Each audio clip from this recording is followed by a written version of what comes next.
Hey listeners, it's Mandy from the Monomyth Diaries. We're pushing the pause button for May, June, and July. Taking a little time to breathe, reflect, and prepare for what's ahead in season 3. While we're away, we'll be replaying some listener favorites, host favorites, and some of our most downloaded episodes. Conversations filled with honesty, heart, and transformation. Whether you're hearing them for the first time or revisiting the ones that stayed with you, we hope they continue to meet you right where you are. Be sure to mark your calendars. We'll return the first Tuesday in August with new voices, powerful stories, and meaningful conversations. We're also excited to announce that next season we'll be doing some giveaways, so be on the lookout for those announcements.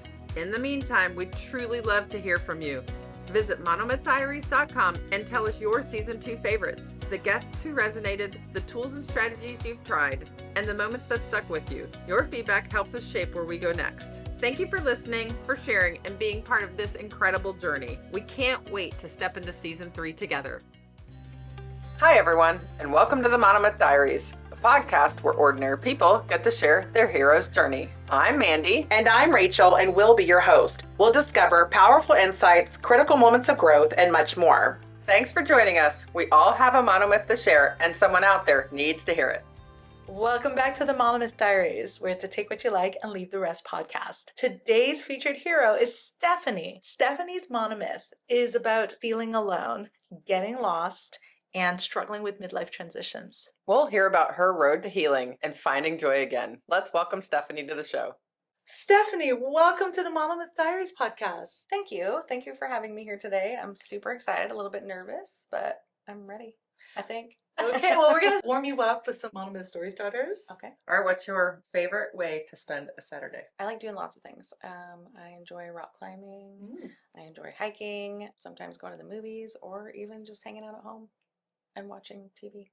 So it really just depends on my mood. I'm kind of all over the place. Sweet or savory? Savory, yeah, for sure. Well, I don't know. Again, that kind of depends on my mood, but I'm more of a chips kind of person. Me too. So, Stephanie, what is your all-time favorite movie? I don't know if I can answer that because there's a lot of them. My memory is going back to like 80s. Go for it. I think maybe Don't Tell Mom the Babysitter's Dead. Oh, I remember a good that one. movie, Do you remember that movie? I do remember that I movie. love that movie. Weird Science was another good one. I desperately wanted to see that. My mom wouldn't let me. Oh, to really? this day, I haven't watched it. It's on my list. Well, I wouldn't do it now because you probably watch it and be like, this is dumb. So inappropriate. Yeah. I know. That just sets the tone for my childhood. If you could master one musical instrument, what would it be? The guitar. I played Guitar Hero for a couple of years. Come on. I got like super obsessed with it, and I was actually really, really good. And my husband would get so mad because I would beat him. And yeah, I would say it's the guitar. So, Stephanie, if you could have any job for a day, what would it be? My job. I am an esthetician, and I absolutely love my job. I love that. Yeah, I wouldn't want to be doing anything else. Oh. So it's like every day. Yes. Yes. I'm excited to go to work every day. Like I get up and it's like I get to go pamper my friends, you know? So I love it. Not many people can say they love doing what they do every day. Right. And I haven't always said that. No. This job, yeah. Okay. That's awesome. Yeah. Love it. We'll get to talk more about that in the moons. What is your favorite season? Summer, 100%. Really? Big reason I left Oregon. Came to Texas. I love the heat. Yeah. Tired of being cold. Tired of being cold. Yeah. I understand. I'm from Ohio. I get it. Yes. Yeah. What's a word you always misspell? Maybe not misspell, but have a hard time with and really have to think is like restaurant. So if you had one wish, what would it be? That my kids and my grandkids move back to Texas. Are you feeling comfortable now? As comfortable as I'm going to get, probably. It's just a conversation. That's what I need to remember. All right. Can you take us back to your early years and describe what they were like? Yeah, so growing up, we moved around a lot. My parents were teen parents, so they had me at 17, quickly separated. They didn't stay together very long. And my mom had met my stepdad, who was actually really, really young. He was 14. My mom was like 21 at the time, I think. So I was about 4 when they met and got together. So he had a really rough childhood as well. Didn't have education. So he worked at a lot of gas stations, you know, just very low income jobs. So my mom didn't work. She stayed home and took care of me. And so we were pretty poor. We grew up very poor and we moved around a lot. My parents sold drugs. They did drugs. So a lot of our income came from that. We had moved to the coast at one point and My stepdad had a Mustang. I don't remember the year or any of that. It was a really nice car. And we had a drug bust go down and they took that car from him. And they actually used that car in Lincoln City as a dare car for many, many years after that, which is kind of cool. He was quite upset about it. So what his is baby. What's a dare car? So Karen's from Canada, so she doesn't know some of Oh. these, which is great because maybe some of the audience doesn't know what Yeah. DARE is either. So let's tell them. Yeah. I don't even know what it stands for, if I'm being honest with you. It's drug awareness for young kids. It's Smokey the Bear, but it's for drugs, you know. And they used the car. They used his car, his pride and joy. Yeah, he got that taken. So that was kind of something that stuck with me because there's a lot of things I don't remember. I'm thinking about writing a book. I'm feeling led to write a book, but it's been really hard and challenging because I really got to sit down and like almost meditate and like think about things because I think in my life I've just tried to push it. Right. A lot of it out because I just don't want to think about it. You know what I Right. mean? So I moved around a lot. Childhood was very toxic. My parents were young. My dad didn't have the greatest example himself. His stepdad was abusive. So he was not the nicest person. A lot of mental abuse, some physical abuse. My mom was a yeller. You know, it was just very toxic, very intense. I was always just kind of like walking on eggshells and on guard my whole life. And when you say dad, you're talking about your stepdad. I do. I've called him my dad my whole life because he raised me from the time I was 4 until he died. I was 22 when he passed away. My biological dad was still around and I would go see him in the summer, and my stepmom, because I had the same stepmom my whole life. My biological dad got with my stepmom when I was really young and they stayed together until I was about 22. A lot of things happened at that age, Gotcha. which she is still a constant in my life. So I'm very thankful for her. So Stephanie, can you describe the role that you played in your family? Yes, so I got my first little sister when I was 8 years old, and shortly after another one and another one. They were just a couple years apart, so I ended up having 3 very young siblings at a young age. I was babysitting at 8 years old by myself, which looking back on that now, I'm like, that's wild. I could That never is imagine wild. leaving my 8-year-old with my infant baby. Like, no way, but that's just me. My mom, she didn't work or anything, but my stepdad often worked at like logging mills and things, so he would work graveyard shifts, so he was gone all night. And my mom, she wanted to go run around and party with her friends and things while he was at work, so I did a lot of babysitting. So there was just a lot of responsibility that I had at a young age, a lot of cleaning, a lot of cooking, and I made a lot of bad decisions because I didn't have guidance either. You know, I didn't have great guidance. And so my sisters, I'd be babysitting them, you know, we'd have parties at the house because my dad was at work and my mom was out roaming around. And so I'm like, I'll have my friends over if I can't go anywhere, you know, I'll have them come to me. So there was a lot of parties with my little sisters, little, you know, like dancing in the living room with us and stuff. And I look back now and I'm like, now that I'm a mom, you know, I'm like, that is terrible. But I shouldn't have been left to care for these children at such a young age either, you know. It's not like you knew better. No, but I think it also helped me to become the mom that I was too. I was very comfortable. When I had kids, I had a lot of friends that were like, man, my first baby, I'm so nervous and I don't know what to do. And I'm like, it's like no big deal. You're a mom, like it'll be fine. And it just wasn't, it was like second nature to me. So Wow. so there's blessings in it too, you know. I think you answered this question, but I know that you said that. So you've got your stepdad, and he's pretty much raising you. What was your relationship with your dad like, your stepdad?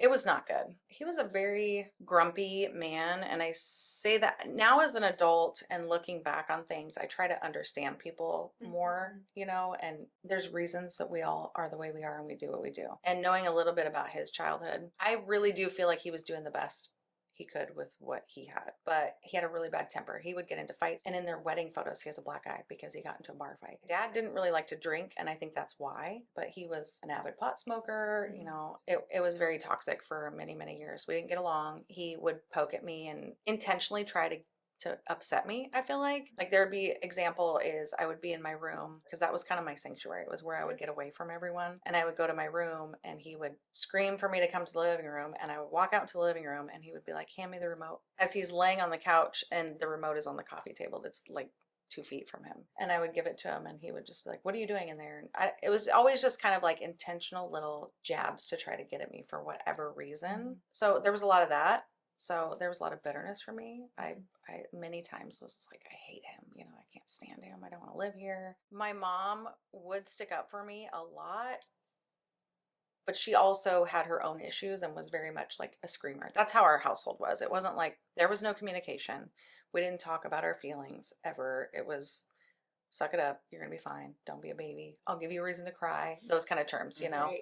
So, having had this background, what was high school like? High school was good. So I did freshman and sophomore year of high school in a town that we were living in, which we moved around a lot. So that town specifically, I had lived there since the 5th grade. So Okay. that was the longest stretch I had stayed somewhere. But we did leave after my sophomore year and we moved to a different area about 4.5 hours away. I was terrified of going to a new school my Yeah. junior year of high school. Of And it course. was a bigger school because I was from a really, really small town. And so I told my mom, I was like, I don't want to go to school. Like I'm just gonna get a job. You think you know everything at that age, right? I'm just gonna get a job and I'll be fine. So I got a job and I was working at Burger King at like 16 years old. And about 3-4 months into that, I was like, I just looked around one day and I'm like, this is not the life that I want to live. So I quit my job, went back to school, ended up graduating on time. They had a program that year where you could go get your GED and trade it in for 5 credits. So it helped me get caught up. I was in alternative ed classes and I was determined to graduate high school. My parents did not, neither one of them. My stepdad didn't. I was super excited, ended up graduating high school on time, thankfully. Yeah, I couldn't move out quick enough. Like I was in such a hurry to get out of that house and they let me move out right after I graduated. So I was a few months short of being 18 and I moved in with my best friend at the time because her mom had a place. It was like a little detached apartment. It wasn't really an apartment because it didn't have a kitchen or anything, but it was just a little room, pretty much like a bedroom, you know. And that's where she was staying. So I moved in with her and I had a job at the time taking care of mentally handicapped adults actually wow. with my mom because my mom was working there. And so I was doing that and we were getting into a whole lot of trouble, partying all the time. And we were just, you know, doing what 18-year-olds. Her mom was kind of the same, similar, Right. was more of a friend versus a mom, you Mhm. know, and so she had a lot of freedom Mhm. and we just didn't make the best decisions with that freedom Gotcha. that we could have. I think at one point too, you had said you moved closer to your biological dad. After this. Okay. Yeah, so moving forward, yeah. I Yeah. lived with her for a few months. And So it again, was only a few months. This yeah, it whole wasn't thing. very long. Okay. I feel like the Holy Spirit is always, even though I didn't really have a relationship with the Lord, I always knew there was God, Yeah. but I didn't really have a relationship with him. I didn't know how. Yeah. But I feel like he was always like prompting me, like, this is not for you, you know? Mhm. Something was. You sounded like you were having like a teenage dream here. You're Right. with your friend. You guys have the run of the home. You're working. You have income coming in. You're partying. What shifted you to then move out of that whole scene? I just wanted something more. I knew that's not where I wanted to be. I just wanted something more. I had talked to my dad and my stepmom. My stepmom has been just a blessing to me. She's very good with the bills, balancing the checkbook, keeps a clean home, always was dressed nice and beautiful. And every time I would go see them in the summer, I was just like, oh my gosh, I just wish I lived with them, you know? And it was just so normal, I Do you guess. mind me asking why you didn't live with them? It wasn't an option. My dad's very non-confrontational and my mom is not. She's just hard to deal with. Right. When that even got brought up, and then my stepdad would like threaten to beat him up, and I mean, it was just, Okay. when I say toxic, I mean toxic. I was afraid of them, you know, growing up. I wasn't allowed to say anything or have feelings, and if I did, I got the wrath. They led by fear a lot. Right. So I did talk to my dad, though. I was already out on my own, you know, and he's like, hey, you move here, we'll help you get an apartment. We think we can help you get a job at the, because they were long haul truck drivers and they worked for this warehouse. And they're like, we think you can get you a job here, you know? And I was like, okay, cool. And it was like really good money for someone my age. So I moved down there and just, you know, trusted them to help me. And they did help me get an apartment. So I got my own apartment and I interviewed for this job. So everything was just like amazing. I felt really good. I was in a new area. And then that's where I met my husband. Mm-hmm. It was my cousin's friend. We were at my dad's and he'd come over to help him with homework. They were still in high school. And so a week after I met him, after I started dating him, Right. he moved in with me. So Okay. we moved really, really, really fast. Yeah. Because I had my own apartment. I was like, oh, I've got, you know, my own place, whatever. He's like, oh, that's cool. Older chick with an apartment. Like, let's do it. But he's still in high school. He was still in high school. He was like a month from being 18. So he was older and he went to his dad and was like, hey, you know, like I want to move in with my girlfriend. And his dad's like, absolutely not.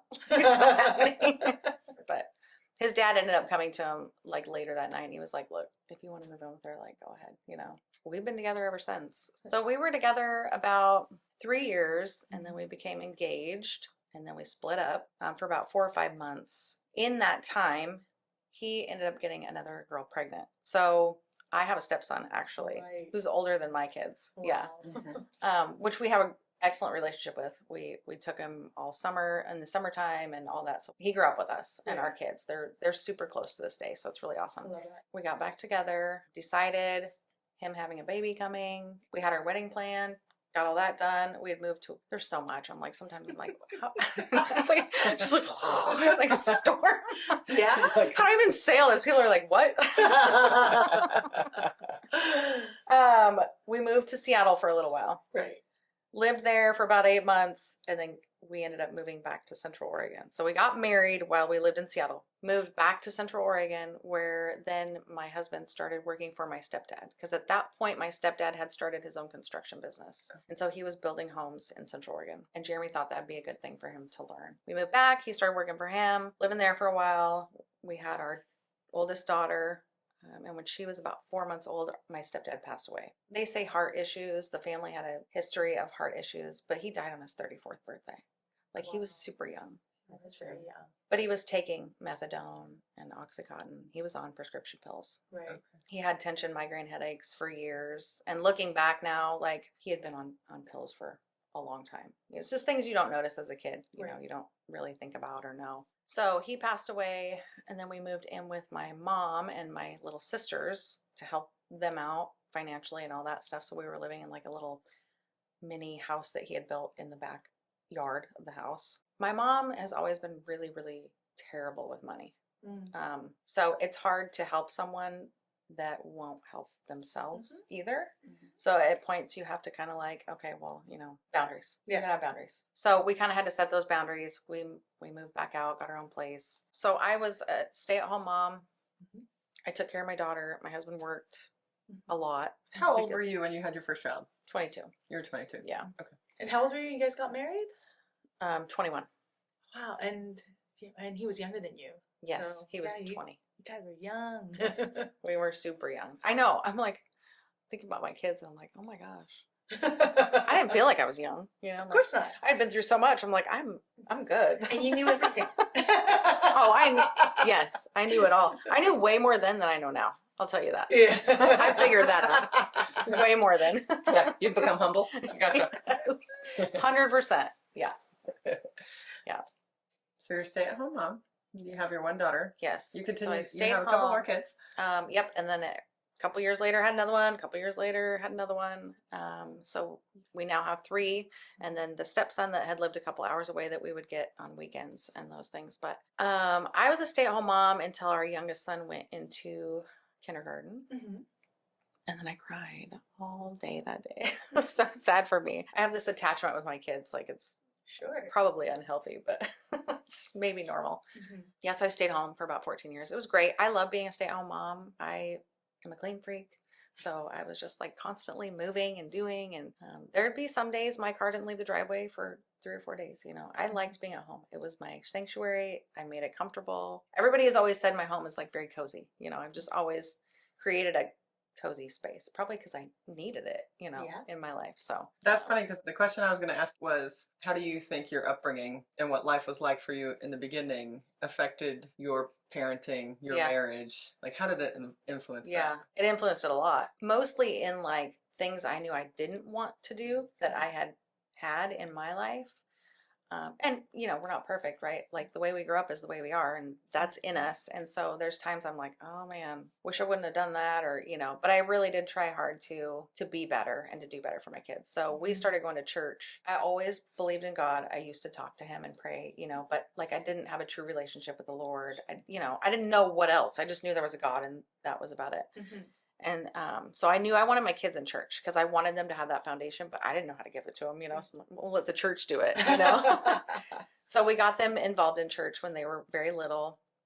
My husband hated it. He didn't want nothing to do with church. Right. We'd go into church, and he would do anything for his kids. So he went for his kids, but it was like, I don't want to be here. This is dumb, you know. Right. And he would sit next to me and just, I'd hear him like sighing, and I'm like, you're ridiculous, but the Holy Spirit totally like took him in. I'll never forget the day he raised his hands to be saved, and I was just like, I just like lost it, like I can't even believe that he's doing this right now. Yeah. Oh no, I'm a crier. It was good. It was good. So, but it's obviously it takes time for us to really grow, right? Like especially with our backgrounds the way they are and stuff. So there was a lot in between, but that was the start to something really, really amazing. So that was good. And the kids grew up in church and we were there. I mean, Sunday, Wednesday, if the doors were open, we were there. I was a volunteer. I led some of the youth group and like helped with that and went on missions trips. And like I was very, very involved, but I never really like spent alone time with the Lord, if that makes sense. Like I was at church and I loved it. It's not like I was faking it or any of that. It just wasn't, I didn't have like I didn't pray before making decisions or, those kinds of things. Like where you're really grounded in him. I wasn't. I wanted that, but I guess I don't know. I didn't really know how to do it. So for many years, it was that like I had quit drinking. I quit smoking. Like a lot of great things came out of it. Our life was pretty amazing, actually. I remember telling our pastor's wife a little bit about my childhood, and she was like, Stephanie, I don't even know how you're here right now. Like who you are, and I'm like, it's God. Like there's no other answer, right? Like it's not me, obviously, and I must have some sort of purpose. So I think you told me when we talked before that you really felt the need to be your kid's role model. The person who set the good example. Definitely. I wanted Because to show you them didn't how have to balance a checkbook. Yeah. I wanted to teach them about savings accounts, because like here I am as an adult, I still don't have a savings account. I just wanted all of that for them that I didn't have. I didn't want to be the screamer. And I did struggle with that because that's who I am and that's who I grew up to be. So I did struggle with the communication part because it's not easy for me to communicate, but I did try. That's what I tried to always remember is like be who you needed. I love that you took agency. It's easy to fall back on the excuse like, well, this is all I ever known and just repeat the past, even though you didn't know where you were going, but you knew you wanted to give your children the childhood you didn't have. Right. Yeah. And I really commend you for that. Yeah. Well, thank you. I think I don't like excuses, and I even hate that word excuses. Sure. There's a reason people do the things they do. I really believe that. It's not an excuse. It doesn't make it okay, but there's reasons why people do what they do. And some people do overly use them, I guess, but or it's what they're comfortable with because the unknown is scarier. It's so scary. Yeah. But every time I step out of my comfort zone and I do something, I don't want to do it. Yeah. I don't want to do it at all. And I'm like I told you, I almost didn't come. Like, I'm like, just go, Stephanie. Like, I just wanted to back out. I'm not going to lie. I'm even thinking about like, well, what if I get sick? And then I'm like, Stephanie, just stop. Just go. Like, this is ridiculous. I hate public speaking. I hate all of it, My honesty gets me in trouble sometimes too. But it is what it is. And but every time I do that, something amazing always comes out of it. And so I just have to keep remembering that. Just do it. Just do it. It's not about me. No. It's not about me. So the kids are all growing up. Everything's happy. Kids are grown up. Everything's Pretty good. happy, healthy. Yeah, we're busy. I was super busy with the two younger ones. And then our oldest daughter, and she was 16. It's kind of a funny story. When you think something in your head and you're like, no, that's crazy. Like, how can you even, And I just was like thinking, her stomach is getting a little big. There's no way, whatever. This is my oldest daughter is like National Honor Society student, like never gets in trouble. I don't want to say the perfect child, but pretty close. So we went to her work one night to get a pizza, my husband and I, and we walked in and we grabbed the pizza. We said hi to her, we walked out. And my husband was like, man, Kylie's getting a belly on her. And like, as soon as he said that, my heart just like sank. And I looked at him and I was like, she's pregnant. And he was like, what? Like, cause he's like, what are you talking about? This is out of nowhere. And I'm like, she's pregnant. So I told him what I'd been thinking, and she had been like stealing his sweatshirts and wearing them more and just different behavior, So I don't remember if I think it was the next day. Okay. We didn't say anything that night because she worked fairly late most nights. I just went in there. I was like, Kylie, is there something you want to tell me? It was just very like silent, And I think she knew what I was getting at, but she didn't want to know what I was getting at.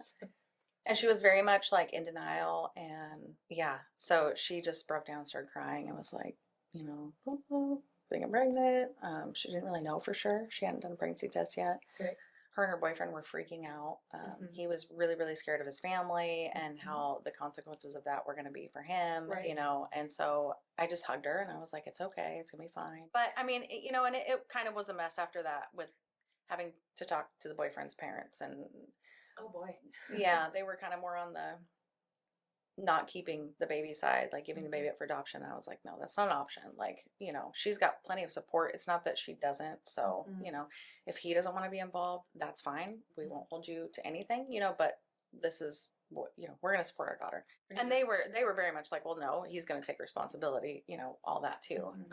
So it was the biggest blessing of my life though. So not ideal, right? But like grandkids are the best thing ever. So things have turned out well, and my daughter is still with him to this day. Nice. And now they have 2 children and they are married. So they're doing really well, and I'm super proud of them. And I have 2 amazing grandbabies from that. So right. I keep thinking about the picture you painted of your childhood, how like there was a lot of yelling, you know, you grew up, that was your normal. And it sounds like when this revelation, this bombshell goes off about your daughter, it sounds like the complete opposite. Like, oh you yeah, guys handled it. yeah, no, there wasn't yelling. I wasn't going to make her feel like, I know that when we are in those situations, when we do something we shouldn't do, or when we feel guilty about something, like what good does it do to make somebody feel worse about it? Yeah. A baby's a blessing. Like we're just going to make the best of it. And that's that, you know what I mean? Yeah. I love that you made her feel really safe and comfortable. Yeah. And, well, I had people reach out to me and accept like, I'm so proud of you for like supporting your daughter. And like, what else would I do? Yeah. I don't even understand that. Like, where's the other side of that, you know? And they're like, oh, a lot of people wouldn't. And this is happening in 2018, so it's pretty recent. Yeah. Oh, wow. Yeah, so 7 years? Yeah. So Yeah, my grandson's 6. He just turned 6 in April. Grandson. Yeah. Yeah, Yeah. And then a 1-year-old granddaughter. Yeah. So life is grand in Oregon, and I just want to reiterate, I love that you made your daughter feel accepted for her and her whole situation. And my understanding is your daughter and your grandson lived with you in this period. Yep. Is this a permanent arrangement? Well, they lived with us till he was about 2 years old. COVID hit, things got weird, Oregon got weird. So we had talked about leaving. You know, we didn't really want to stay there, but I was never going to leave my grandson. You know, like it's not going to happen, you know, because I was very attached to him. Like he was my little buddy, and they lived with us, you know, so it was a different element. It wasn't just like being a grandma, you know, I couldn't really spoil him as much as I wanted to, which my daughter will argue and say I did anyways, but I'm like, no, it could be way worse. Way worse. Because in my eyes, he should get whatever he wants because it's not my job, right? I had to be the bad guy, and I don't got to do that anymore. Like that should be like, I feel like I earned that, you know. She gets so mad at me still. She's like, Mom, you can't do that. I have to deal with him afterwards. I'm like, that's my job. Like I had to be stern with you and be the bad guy. Now I don't have to be anymore. Oh, that was your role as a parent. That was definitely my role. The bad cop. Yeah. I was always the bad cop. My husband was very passive, doesn't like confrontation. There was a lot of bitterness with my husband because of that. When my kids got older, especially, I noticed it getting just festering more and more because I felt like it was like I had already raised my kids. It was done. And, you know, I was just known as the bad guy who always had to make the decisions and say no. And so, yeah. But my daughter came to us and said, hey, Cole and I are thinking about moving to Florida because his sister lives there and they wanted something new. You know, they were adults and they wanted to try something. And I get it, like be adventurous. And so I was like, okay, well, your dad and I had been talking about moving to Texas. So if you're going to go to Florida, we might as well, you know, we're not going to stay in Oregon. So we moved to Texas fairly quickly. Like we put our house on the market, sold it within a couple months, and we were out of there. Wow. And this is all happening in 2021, also just recently. Yes.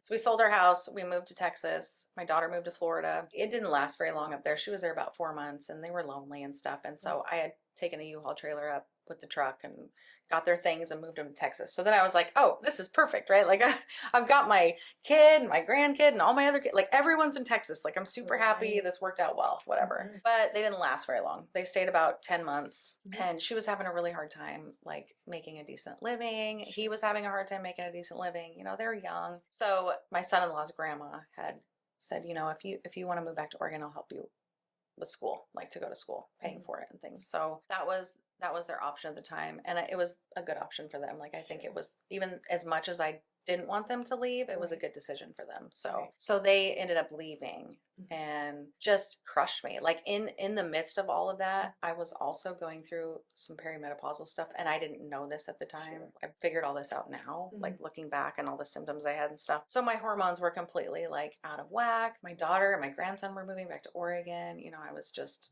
like crushed by the weight of everything. I was depressed. I would go to work and I would come home and just like lay in my bed, like cry. I didn't want to do anything. I hid emotions a lot. Like I wouldn't cry in front of people, you know, and so I was always just trying to suppress that as much as I could. And I think that just made things worse. I didn't want to live.